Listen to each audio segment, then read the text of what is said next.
Now it's time for our special segment, Hospital Horror, where we're going to focus on the stories of apathy, negligence from overburdened healthcare facilities in the midst of this second wave surge.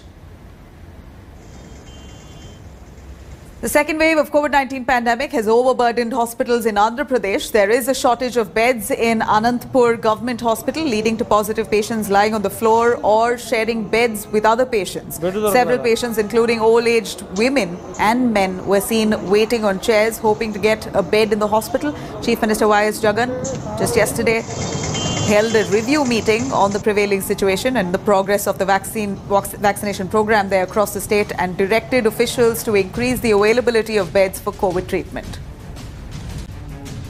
Now, as the COVID cases rise in Madhya Pradesh, hospitals are stretched to limit. A patient died at the doorstep of Ratlam Medical College after he was denied admission despite waiting for hours. The security guard at the hospital gate didn't even allow the patient inside, even as his oxygen levels dipped. The patient was told there were no beds available and he was left to die. काफ़ी लेट उनका आना हुआ था यहाँ पर, और उस समय काफ़ी वेटिंग थी बाहर। एक के बाद एक हम सारे सीरियस पेशेंट को अंदर ले ही रहे थे, है ना। इस बीच में बाहर से खबर आई तो हमारे अंदर के डॉक्टर और सिस्टर आके उनको देखा, थोड़ी देर मैनेज करने की कोशिश करी और वो हो नहीं पाया था।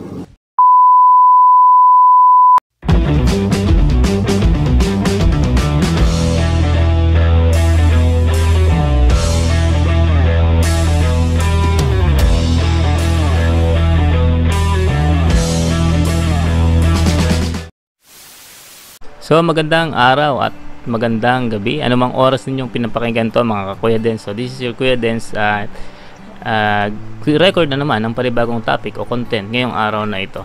Okay? So meron yung medyo controversial yung pag-uusapan natin, at ito ay napapanahon kasi parang sa akin it's high time na muling i-educate ang mga kapwa Pilipino sa nangyayari doon sa India. Kaya nakikita nyo dun sa ating slides ngayon, dapat nating matutunan sa nangyayari sa India. Kasi may pinag-ugatan yun kung bakit nag-surge yung bilang ng mga COVID infection sa bansang India. Although mas maraming population ng India kaysa sa atin, pero merong tinatawag na parang pagkakapareho ng mga pangyayari na nangyari noon sa India na nangyayari rin sa atin. That can be a possible trigger factor para maging ganun din ang kondisyon natin, and hoping na sana wag na, kasi medyo mahihirapan tayo. So, paliliwanag ko sa inyo mamaya dahan-dahan yung mga factors, ano ba yung pinagsimulan nung nangyayari ngayon sa India, and bakit ko sinasabing ganun nga. So simulan na natin ang pag-uusap, no? Ang isang bagay lang din ang hiling ko sa mga nanonood na to, do not put it as political or anything.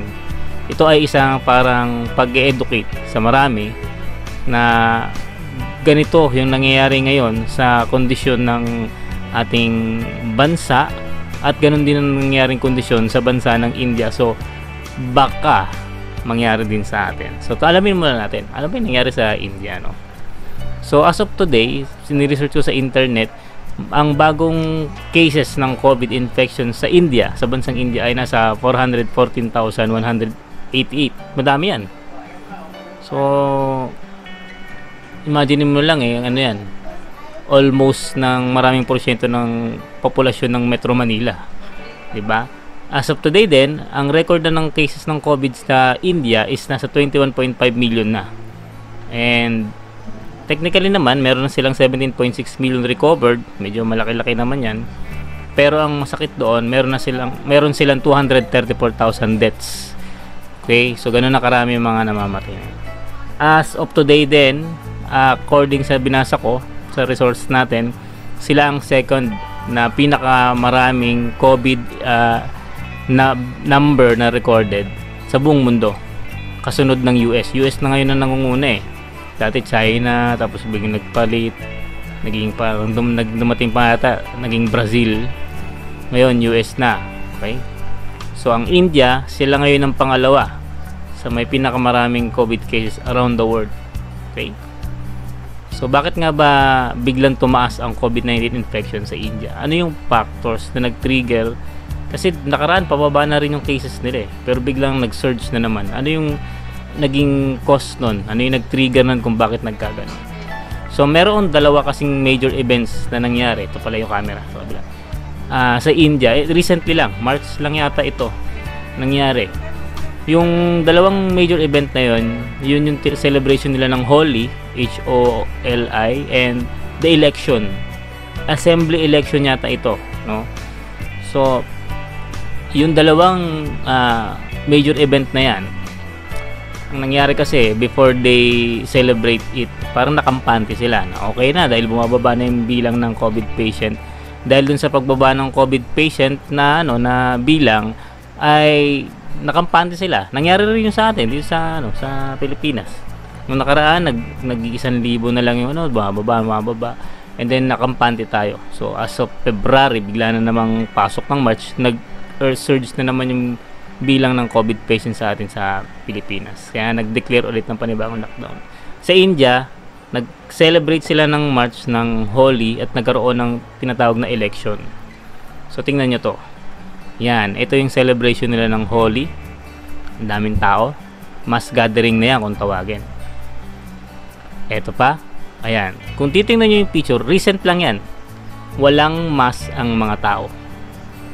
Yan. So nakampante kasi sila sa kanilang sitwasyon. And this is the picture of the election. Ayan. Pansinin nyo rin. Mass gathering na yan. And walang mask din ng mga tao. Ayan. So binaliwala nila yung health protocol na dapat pinatutupad kasi still we are under pandemic pa rin. Kahit na sabihin natin mababa na yung bilang ng mga tao niyan nang nagkakaroon ng COVID sa kanila, still by pandemic pa rin. Ayan, yung election, no. Tingnan niyo yung mga tao, walang mask, nagka-crowded. Halos sabi nga natin sa Pilipino, no, di mahulugang karayom ng mga tao. Because of that, yan, sa pagkasawalang bahala ng mga tao, doon sa still under pandemic pa rin tayo, biglang nag-surge ang bilang ng mga COVID patient sa India. Sa kasalukuyan, ito ngayon ang kanilang kondisyon. Biglang napuno ang mga ospital. Actually, itong picture na to, medyo maluwag-luwag pa to eh. Kanina yung sinalang kong video, nauna nito, galing sa kanilang mismong local news. Halos 3 yung tao ang nakahiga sa isang kama sa ospital. Okay, tas ito pa yung nangyayari sa iba. Ayan. Dahil sa dami ng COVID patient, maraming ospital sa India ang wala ng oxygen supply. So nagpo-post na sila ng ganyan sa gate. We regret we are stopping admission in hospital because oxygen supply are not coming. So wala na silang oxygen. Hindi na sila tumatanggap ng patient. Kahit anong klaseng patient. Nangangailangan ng oxygen, dahil puno na yung ospital, di na rin sila tumatanggap. Okay? So nauubusan na ng oxygen ngayon ang India dahil sa biglang taas. Kung nakikita nyo ngayon, most of the other COVID patient nasa labas na lang, nag-aantay. Yung nakita ko ang video na nakaraan, at least nakita nyo naman doon sa video na play natin before this video, nakahiga na lang sila sa pavement. Dahil hindi na makaya ng ospital yung bilang ng mga COVID na dumarating sa kanila. Eto, magkaroon man ng oxygen, hindi nasa loob ng ospital. Binibigyan ng oxygen yung severe patient. No? Nasa labas ng ospital, nasa pavement, doon na lang binibigyan ng oxygen. So, kawawa yung mga tao, 'di ba? Imbis na ma-proper care, dapat kasi ang mga severe case napa-proper care yan sa loob ng ospital eh. Yun sa video sinalang natin kanina, no? Na pinalabas natin. Yung severe case, hindi na pinapasok ng gwardiya sa ospital. Doon na mismo sa pintuan ng ospital namatay. Kasi kulang na siya sa oxygen sa katawan. Namatay siya doon mismo sa sa pintuan ng ospital. Dahil din sa dami ng namamatay ngayon sa COVID sa India, nag-shortage na rin sila ng crematorium. Dahil tandaan niyo, World Health Organization advice na wag ililibing ng buo ang COVID patient na namatay sa COVID. Kailangan siyang i-cremate. Sa dami ng namamatay, hindi na nadala sa crematorium yung mga namamatay sa India. Dahil marami na rin silang kinikremate. So, ang nangyayari ngayon, dinadala na lang sa empty parking space. Tinatambakan ng kahoy, doon sinusunog yung katawan. Mahirap yan, ganyan. Parang ang hirap makakita ng ganyang sitwasyon na sinusunog na lang doon sa open space yung mga bangkay ng mga COVID patient. Ito yata sa labas lang yata ng ospital to eh. Doon na lang dinadala, sinusunog na lang sa paglagay ng maraming kahoy doon sa bangkay. So ngayon, still umakit pa rin ang bilang ng mga na-infect ng COVID-19 sa bansang India. Ayan. Ngayon, minark na nila ito as a second wave sa bansang India ng pagkakaroon ng COVID pandemic. Ito ngayon ang mahiwagang tanong. Pwede ba rin itong mangyari sa Pilipinas? Ang mahiwagang sagot, big yes. Yan. Kanina may mga pinapanood din akong videos na local dito sa Pilipinas. At sabi nga nila, may chance na mangyari ito sa Pilipinas din, yung nangyari sa India. Sa akin, ano yung mga masasabi kong factors kung bakit pwede ring mangyari sa Pilipinas ito? Ito lang maging open mind kayo, hindi ito political. Lahat tatamaan dito, kahit anong kulay man ang tinitindigan ninyo, political affiliation ninyo, lahat kasi tayo involved dito. Kung iisipin nyo pa rin political tong pinag-uusapan natin, alis na lang kayo sa panonood ng aking channel. Ito ay for the education purpose. Okay? So ano yung mga masasabi kong factors na pwedeng mag-trigger ng same condition na mangyayari sa India? As of now, May 6, 2021, ang total na COVID patient na nagkaroon ngayong araw na to ay 6,637. Although malayo sa 400,000 ng India, pwede pang tumaas yan. Although nagpapasalamat tayo, bumababa na siya ngayon. Last time, yung pinakamataas natin nitong nakaraan lang is nasa umabot ng 12,000, 14,000 I think. Ito yung mga sinasabi ko sa inyo, pwedeng maging factor kung saan magti-trigger yung tinatawag nating pangyayari dun sa India, or pwedeng magpanggalingan ng surge, yung mass gathering or mass rally. Hindi ko sinasabing ipagbawal yung mass rally dahil yan ay ibinigay na karapatan ng Constitution. Pero sa panahon ngayon na may pandemic, hindi siya advisable. Kasi tingnan nyo yung mga tao, crowded din.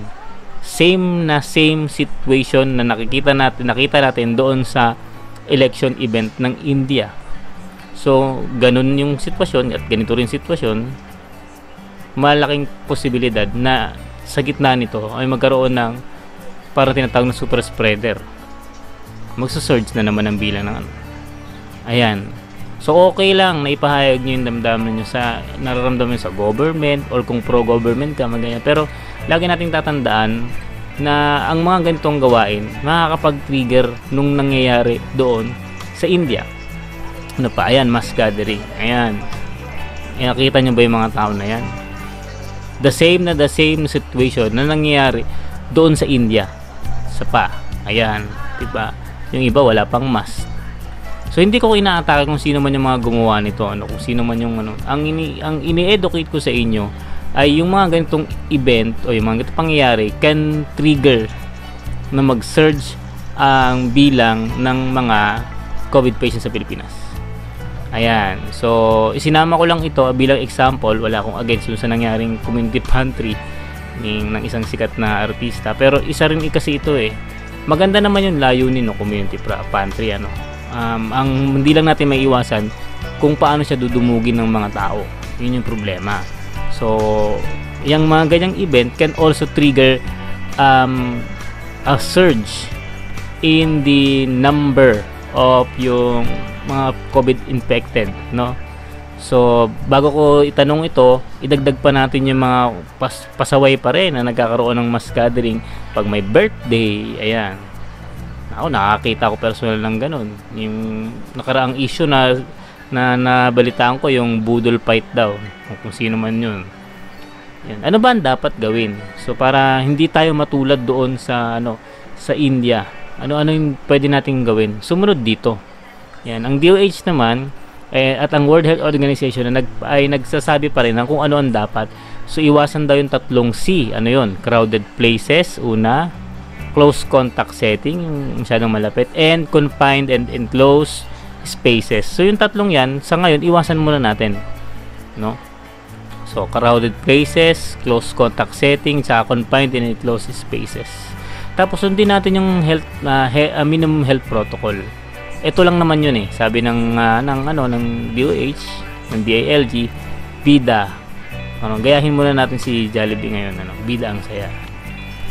Bawal ang walang mask sa B. Tapos sanitize ang kamay palagi, dumistansya ng 1 metro, at alamin ang totoong impormasyon. Bawal ang walang mask. Kung lalabas ka, mag-mask ka. Especially kung inuubo-ubo ka, kahit hindi COVID yan, mag-mask ka. Ay, isanitize ang kamay.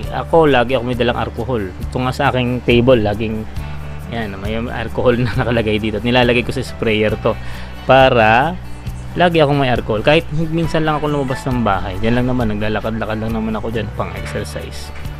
Okay, dumistansya ng 1 metro. Lagi na naman yung tinatawag na social distancing. Alamin ang totoong impormasyon. Alam mo, nakakalungkot lang kasi marami sa Pilipino ang kumbaga naniniwala na lang sa sabi-sabi. So, nangyayari, nalilist na siya dun sa totoong impormasyon, nagsasawalang bahala na lang siya. So, sundin lang natin to. Yun lang naman yun eh. Wala naman sigurong masama kung susundin natin ito para hindi na rin dumami ulit yung bilang ng mga COVID patient. So, hindi ito ang panahon na lalo tayo magkagulo. Ayan. Kahit siguro ano yung paniniwala natin, dapat hindi muna tayo mag-away-away sa mga pagkakataong ito kasi wala namang pinipili yung COVID eh. Yung COVID ba parang ito makagobyerno, atakihin ko to. Ito hindi makagobyerno, atakihin ko to. Walang ganun. Lahat sasagasaan niya. Mahirap, mayaman, may kinakain, wala, nasa aircon, nasa initan, lahat aatakihin niya. Ito pa, last pandemic ng 1900s ay almost 4 years tumagal yung tinatawag ng Spanish flu. So expected din kung ganun ang pattern ng pandemic, edi ganun din. So walang magic sa biglang titigil ang COVID sa ating panahon. Tapos, maging mga mayayamang bansa ay problema rin ang COVID-19. Sino ba ang nangungunang ngayon? Di ba ang US? Ang taas-taas na ng kalidad ng kanilang health system. Ganun din ng mga iba pang mga bansang mayaman, ng UK, ganun din. Diba? Sa kanila nga nagsimula yung tinatawag na UK variant eh. Nakaganda-ganda na ng health service nila, pero ganun pa rin.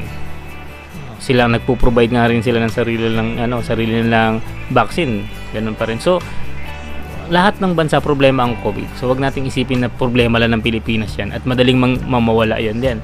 Walang magic na makakapagpatigil sa COVID. Talagang matagal yan.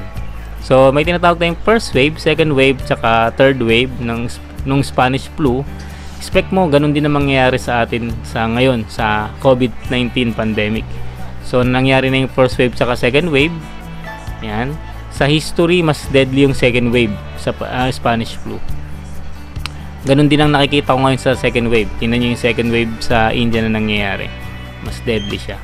So, expect na natin na ganun, pwede ding mangyari yung ganun. So, hindi talaga saglit lang. Maaaring mas matindi ang maging kondisyon ng kung mangyari din ito sa Pilipinas. Totoo yun. Tandaan nyo, ang India, gumagawa na ng sarili nilang vaccine. At yung pinag-aawayan sa Pilipinas ngayon na ivermectin, ginagamit na nila sa pasyente nila. Na pinaniniwalaan ng maraming Pilipinong yung 100% vaccine daw para sa mga COVID patient. Gumagawa na ng sariling vaccine. Ginagamit na yung ivermectin sa hindi ko sinasabing hindi effective ang ivermectin. Ang sinasabi ko lang, sabi ng mga health expert, hindi pa siya masabi kung okay siya sa COVID o hindi. Sa kabila ng ganon, tumaas pa rin yung kanilang death rate at saka yung infection rate. Tayo sa Pilipinas namimili lang tayo ng vaccine, hindi pa ganun kaganda ang health services natin. Baka pag ganun yung mangyari sa atin, mas matindi pang wave yung danasin ng Pilipinas. Kawawa naman tayo, diba? Tapos yun nga, nakakalungkot, maraming Pinoy ang nagsasabing hindi totoo ang COVID. Nababasa ko sa Facebook it's time to re-educate. Kasi nakakahiya naman sa ating mga health frontliners, na sasabihin natin na hindi totoo ang COVID, nagkakandahirap-hirap na sila doon. Saka syempre yung mga pamilya ng mga nasawian dahil sa COVID-19. So, and don't forget to pray na matapos na ang pandemic na ito, kasi isang pangkakapitan natin ay yung prayers na sana matapos na yung tinatawag nating pandemic. Ayan. So, thank you very much. I hope so sa maliit na bagay na ito ay na-educate ko kayo ng konti. Pag tatanong kayo kung bakit ako nagsalita ng ganun, I am a science major in biological sciences, kaya kahit paano meron naman siguro ang K na magsalita. Susunod siguro mag-re-educate tayo ng ano ba yung COVID. Ayan. Tapos pag-usapan din siguro natin yung mga issue tungkol sa COVID, tulad ng ivermectin na yan, and ba effective or hindi. Okay, thank you very much. Subscribe to our channel. This is your Kuya Den signing off. Huwag kalilimutan mag-subscribe, share, at mag-like ng ating page. Thank you very much.